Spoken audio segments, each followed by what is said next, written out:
Good PM and welcome to Mothership Kaypoh, where it's our business to pry, so you don't have to. Actually, because I'm actually damn Kaypoh, but also a bit hunty about a paranormal world. So today I'm going on a ghost tour. Let's see if this tour is worth coming for its artistic storytelling, or will I be scared and never want to set foot in Changi ever again. I Kaypoh for you, so let's find out.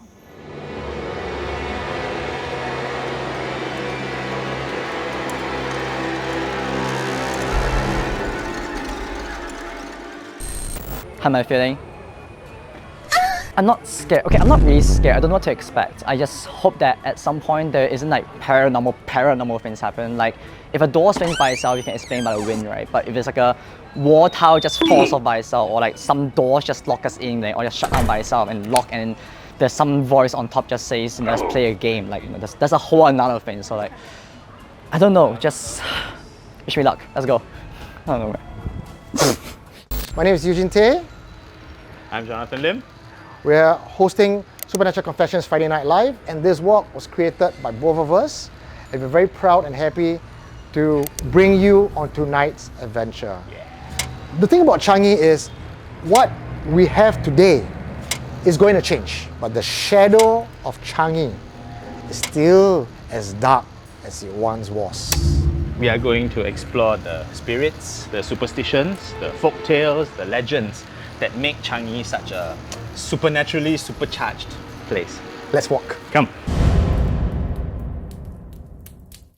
See, in 2020, something unfortunate happened on this beach in Changi.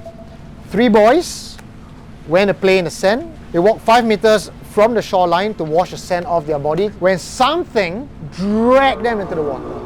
One passerby managed to rescue one boy, another boatman rescued a second boy, but the third boy, as they were trying to pull him out, something pulled him down. 2 hours later, they found his body dead. But why this particular story hit the mainstream news and everyone was talking about this for a long while was because this accident took place in the middle of August. Chinese New Year, Hungry Ghost Festival. Till today, parents, grandparents will still warn their children never to play in the water, and especially in Changi, and triply so if it's Hungry Ghost Festival. Ladies and gentlemen, if you do not know that building in front of you right now, that is old Changi Hospital. Something happened to me there, personal experience. So back then there was no gates, we could all go in and we could play hide and seek. So from the top floor you can climb up the ladder onto the rooftop. That was where I was sitting along with my friends. Then I heard my name being called and someone called me. Eugene, Eugene. I turned and looked. I saw my friend on the other end of the roof. He said, come here, come here. I was lazy and I said, no lah, later I go and see. I turned back and I saw my friend sitting 2 spaces down. There was no way he could have gone from there to my right in that split second. I turned back, there was no one there. I was more curious about what it was than feeling the fear of Hantu. It's not set in yet. When we were about to head off already, I said, wait, let me check what's over there.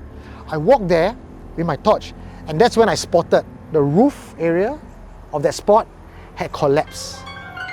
Whatever had called me to go there, I guess, wanted to close my eyes, make me walk into that spot and fall down all the way. Maybe it's a spirit who wants to take over to reincarnate. But there was a near-death encounter in old Changi Hospital. Personal. In the mid-2000s, there was a couple of schoolgirls.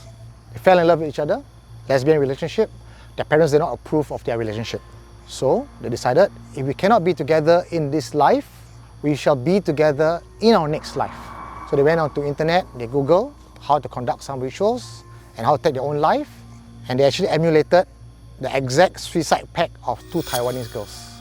So they booked Chalet M, they brought their stove, they brought their charcoal, scotch tape, they went to the toilet, they taped everything up, they lit the charcoal, and they suffocated and died to bind their soul in the afterlife. 2 days later, the police found the bodies of the girl. Subsequently, Chalet was then opened again for rental. But that's when strange things start to happen.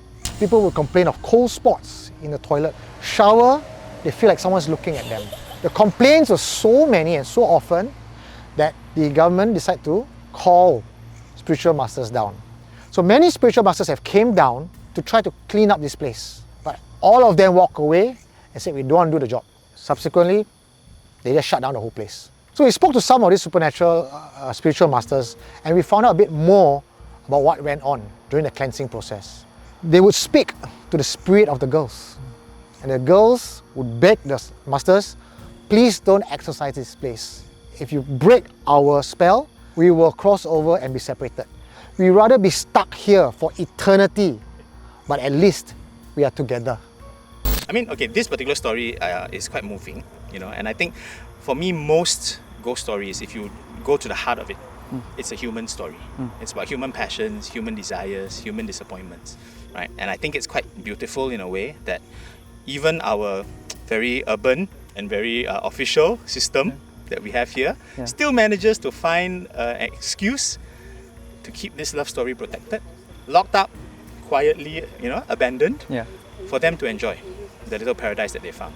You know, so I'm far more interested in learning the story and not going there and interrupting what's going on, or, you know, confronting them, or even worse, asking them to prove their presence. You know, I disapprove of that kind of, you know, who is here, speak. It's okay, don't speak. I just need to know your story, and I need to respect you. You don't disturb them, they don't disturb you. Correct. Okay, thanks. See you. Good night. You know what? Asking for 40, yeah? For what offer? We are just doing some ritual prayer. Which Prayer. It's okay. we also going to offer also. Oh, okay.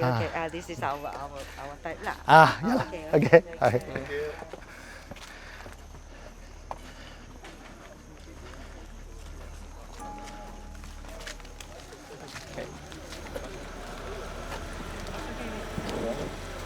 So what you've seen just now is when we are walking out here, everyone turned to look at us, and they are very cautious about who comes here.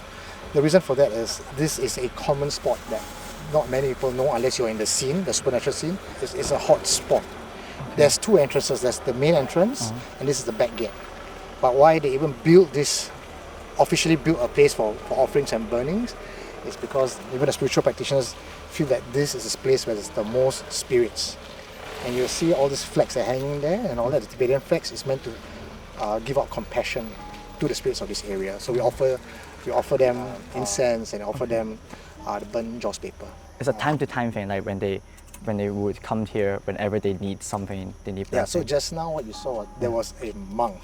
He was saying that, this place is private property. No, it's not. It's not private. This place is not private property. We're not going inside. We know there's cameras and all. Well, out of respect for Old Changi Hospital, we don't break in, we don't trespass. When we go to a place that is very spiritually active, the first thing we do is to ask for permission, provide offerings, and to say that we come in peace. We're not here to offend. So this is probably the last leg that you see Old Changi Hospital the way it is. And by the end of this year, it might be changed to something else. So this might be the last time that we'll be running Walk with Hantu Changi. First of all, Jean, Jonathan, thank you so much for guiding me to this Supernatural Confessions walk. This is very insightful to me. It opens a new Singapore that I never know at all. Okay, I just want to ask a few more questions before you guys go, just to clear my doubts a bit more. So just to reassure me, East side is not the most haunted, right? Changi is not the most haunted place, right? Oh my. It's not, right? How do I break this to you, Isaac? People say that Yishun is scary, but it is known in the supernatural scene that the east side of Singapore is the most haunted. When you deal with anything, either human beings or the supernatural, with respect and compassion, you can't go wrong with it.